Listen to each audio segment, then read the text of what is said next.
ألم نشرح لك صدرك ووضعنا عنك وزرك. گلے پھاڑ پھاڑ کے نعرے مارنا کہ لبیک یا رسول اللہ لبیک، اس سے نجات ہو جائے گی. ہم یہ سمجھتے ہیں غلامی رسول میں موت بھی قبول ہے، یہ نعرے مارنے سے نجات مل جائے گی؟ نہیں، یہ نعرے مارنے سے نجات نہیں ملتی. نبی علیہ السلام کے صحابہ، وہ صحابہ جنہیں اللہ کے نبی علیہ السلام حکم کرتے تھے، ادھر سے فرمان محمد، ادھر گردن جھکائی ہوتی تھی صلی اللہ علیہ وسلم. ایسے صحابہ بھی موجود جن صحابہ سے یہ کہا گیا کہ ایک مرتبہ یہ کہہ دو سولی سامنے نظر آ رہی ہے، سامنے چمڑے بچھے ہوئے، تلواریں بے نیام. کہا گیا اگر جان کی بخشش چاہتے ہو ایک مرتبہ یہ کہہ دو کاش کہ ہماری جگہ پہ وہ رحمت کائنات ہوتے، بس اتنی زبان سے کہہ دو جان کی خلاصی مل جائے گی، چھوڑ دیے جاؤ گے. یہ اتنا بھی کہنا گوارا نہیں کرتے. لیکن یہی صحابہ کبھی انہوں نے لبیک لبیک کے نعرے لگائے؟ انہوں نے نعرے نہیں لگائے، انہوں نے کر کے دکھایا. انہوں نے غلامی رسول میں موت بھی قبول ہے کہ نعرے نہیں لگائے، انہوں نے غلامی رسول کر کے دکھائی. انہوں نے ایک ایک چیز اپنے کردار کے ذریعے سے، اپنے عمل کے ذریعے سے ثابت کی. یوں نہیں کہ ہماری طرح اقبال بڑا اپنی شک ہے، من باتوں میں موہ لیتا ہے، گفتار کا غازی بن تو گیا کردار کا غازی بن نہ سکا.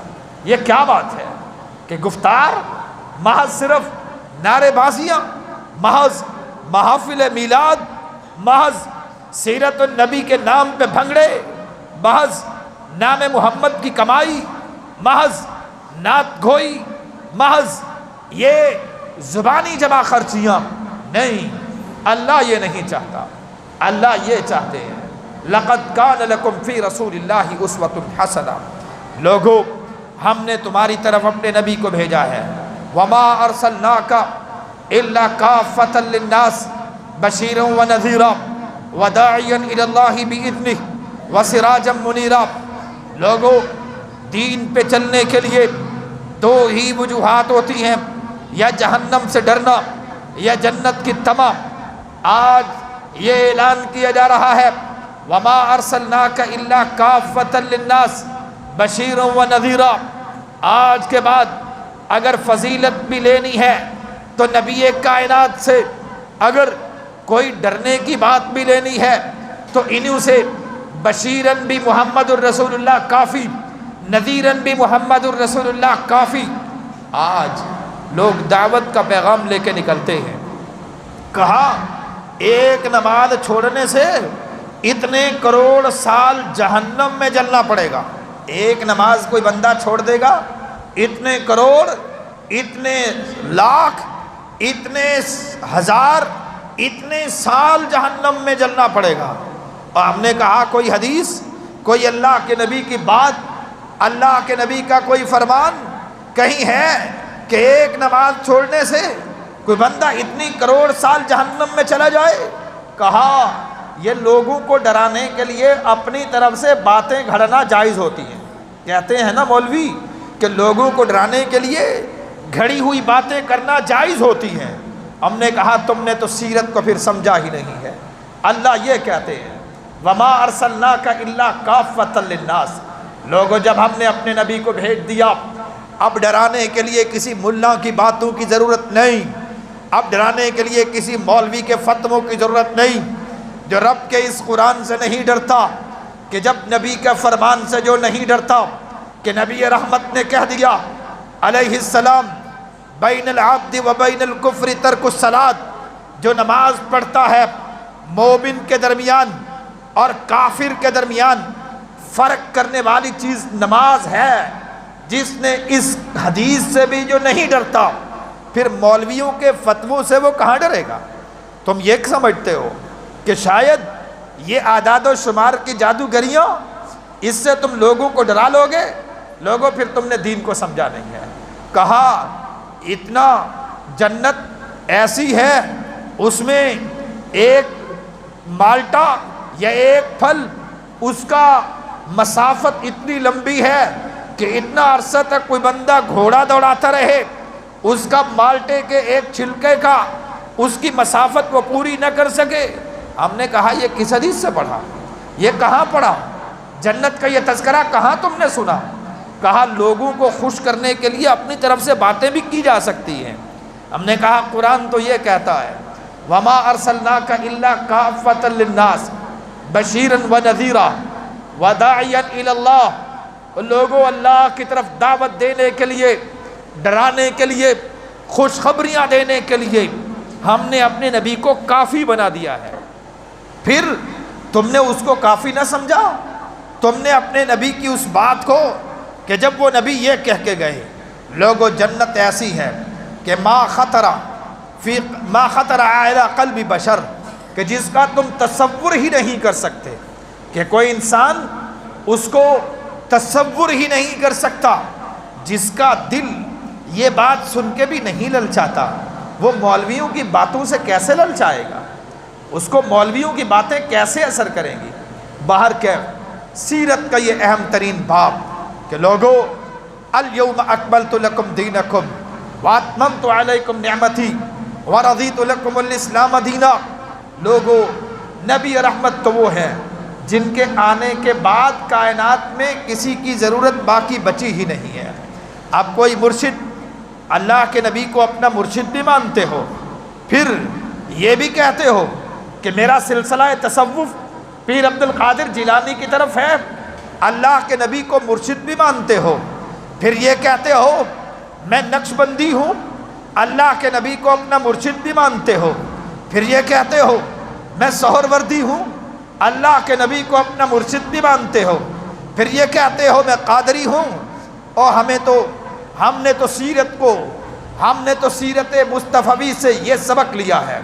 اب ان کے آنے کے بعد میں مصطفی بن گیا ہوں، میں محمدی بن کے گیا ہوں، ان کی تشریف آوری کے بعد نہ سہروردیہ کی طرف مجھے نسبت بہتر لگتی ہے، نہ چشتیہ کی طرف مجھے نسبت پسند آتی ہے، نہ قادریہ کی طرف مجھے نسبت سے میں خوش ہوتا ہوں، نہ نقشبندیہ سے میں خوش ہوتا ہوں۔ میری نسبت ایک ہی ہے کہ اسلام تیرا دیس ہے اور تو مصطفی ہے۔ اقبال کہتے ہیں بازو تیرا توحید کی قوت سے قوی ہے، بازو تیرا توحید کی قوت سے قوی ہے، اسلام تیرا دیس ہے اور تو مصطفی ہے۔ ہمیں جب ان کی نسبت مل گئی اس کے بعد پھر ہمیں ادھر ادھر کی نسبتوں کی اللہ کی قسم ضرورت ہی باقی نہیں رہی ہے۔ اب ہم نے سیرت سے کیا سمجھا ہے؟ یہ پروپیگنڈے ربیع الاول کے مہینے میں بڑے ہم سنتے ہیں کہ فلاں بزرگوں کو نہیں مانتا، فلاں اماموں کو نہیں مانتا، فلاں اللہ کے نبی کا احترام نہیں کرتا، فلاں میلاد نہیں مناتا۔ اور لوگوں تم نے ہمیں کیا سمجھا ہے؟ تم مدینہ کے ذکر کے بعد بھی، تم مکہ کے تصور کے بعد بھی کوئی دیوبند پہ راضی ہو گیا، کوئی اجمیر پہ راضی ہو گیا، کوئی بریلی پہ راضی ہو گیا۔ اللہ کی قسم ہم نے سیرت سے یہ سمجھا ہے اب ہم یا راضی ہوں گے مکہ کے ساتھ یا مدینہ کے ساتھ۔ کیوں؟ میرے نبی کائنات کو نسبت انہی دو شہروں سے ہے، ایک سے دعوت کا آغاز کیا مکۃ المکرمہ، وہاں سے دعوت کا آغاز کیا، پھر مدینہ، وہاں دعوت کا اتمام کر دیا، وہاں دعوت کو مکمل کر دیا۔ یہ دو شہر جن کی نسبت رحمت کائنات سے جڑ گئی۔ اب ان شہروں کی نسبتوں کے بعد فخر کی نسبت مسلمان کے لیے تو کوئی جچتی ہی نہیں ہے۔ بڑے علماء ہیں، میرا تعلق، میرے اساتذہ، میری نسبت جلال پور کے ساتھ ہے، میں وہاں کے علماء کے قدموں میں بیٹھ کے پڑھا ہوں، لیکن مجھے فخر کی نسبت پھر بھی مکہ مدینہ کے ساتھ ہے۔ لوگوں تفاخر کی نسبت کہیں نہ کیجئے، ان کے آنے کے بعد فخر کی نسبت یا مکہ کی طرف یا مدینہ کی طرف۔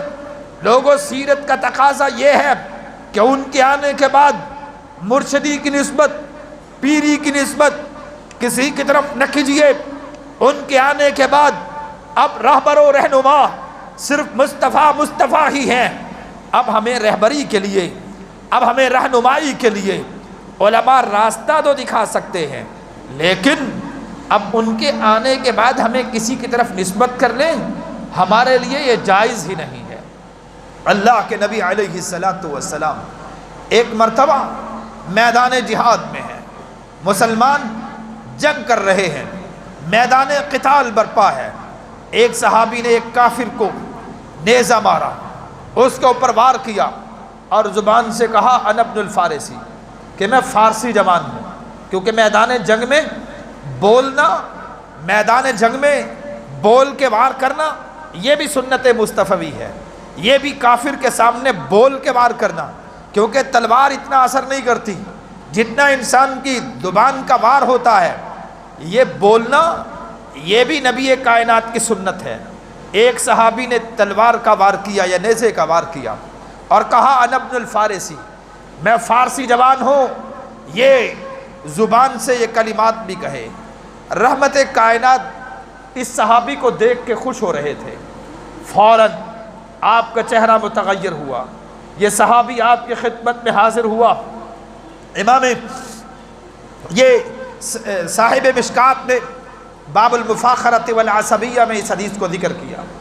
اللہ کے نبی کی خدمت میں حاضر ہوا، آ کے کہتا ہے اے اللہ کے نبی، آپ کا چہرہ میرے ایک لفظ سے متغیر ہو گیا، کیا میں نے غلط کہا؟ رحمت کائنات علیہ السلام فرماتے ہیں اے میرے غلام، اے میرے صحابی، تو نے جب جنگ کر رہا تھا، جب تو بول رہا تھا، تیری زبان سے ایک جملہ نکلا جو جملہ مجھے ناپسند محسوس ہوا.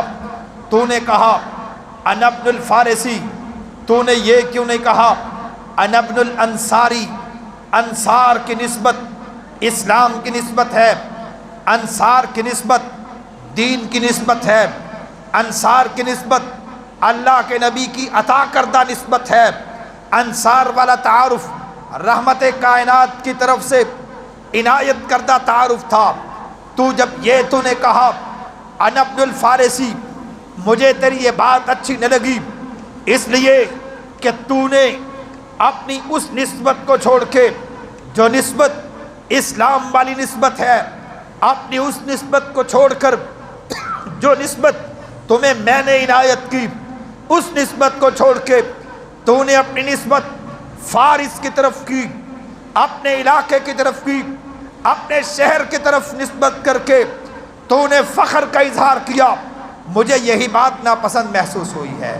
اور لوگوں بتلاؤ تو صحیح، یہ ہے سیرت مصطفی کا وہ باب جو تمہیں کوئی نہیں بتائے گا کہ وہ نبی کائنات، ان کے صحابہ جب اپنی نسبت فارس کی طرف نہیں کر سکتے، میں کون آیا ہوں اپنی نسبت اجمیر کی جانب کروں، اپنی نسبت کوٹ مٹھن کی طرف کروں، ان کے آنے کے بعد اپنی نسبت دیوبند کی طرف کروں، اپنی نسبت بریلی کی طرف کروں.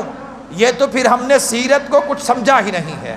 لوگو لقد کان لکم فی رسول اللہ اسوۃ حسنہ، یہ سیرت کا سب سے بڑا تقاضا یہ ہے، سیرت کا سبق یہ ہے کہ ہم سیرت کو اپنی زندگیوں میں اپنانے کی کوشش کریں. ورنہ محض سیرت کے تذکرے، ورنہ محض سیرت کے قصے، محض سیرت کے بیان، محض سیرت کے محافل، محض میلاد کی وجہ سے ہمیں نجات نہیں دے سکتی. نجات سیرت کے اپنانے میں ہے. اللہ ہمیں توفیق بخشے. اقول قولی ھذا استغفر اللہ لی ولکم ولسائر المسلمین.